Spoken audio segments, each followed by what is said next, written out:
Hi there, faith friends. I am Jose Dexter Amparo, and I will be your gospel sharer for today. The gospel is according to St. John chapter 7, verses 43 to 50. Si Jesus ay ipinadakip ng mga Pariseyo. Ngunit ang mga dapat lumakip sa kanya ay hindi siya hinuli. Sa kadahilan ng si Jesus lamang ang narinig nilang magsalita ng ilang mga bagay. Si Jesus ay ipinadakip ng mga Pariseyo.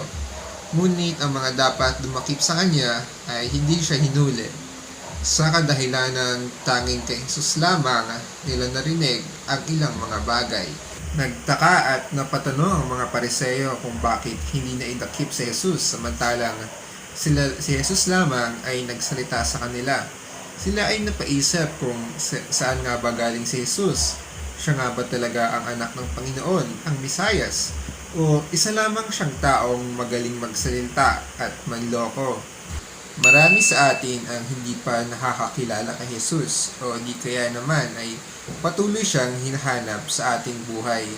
Si Jesus ay ang Panginoon, ang simbolo ng ating kaligtasan, ang araw-araw na gumagabay sa atin. Siya rin ang nagbibigay ng mga pagsubok na ating dapat pagdaanan. Dapat tayo ay magpatuloy sa Kanya. Ang mga Pariseyo ay ang sumisimbolo sa mga taong hindi lubos na iintindihan ng Panginoon at hindi siya kilala. Sila ay natatakot sa kung ano pa ang kayang gawin ni Jesus at hindi kayang tanggapin ang kanyang mga ginagawa. Sa ating pang-araw-araw na buhay ay dapat pa nating kilalanin si Jesus pati na rin ang ating sarili.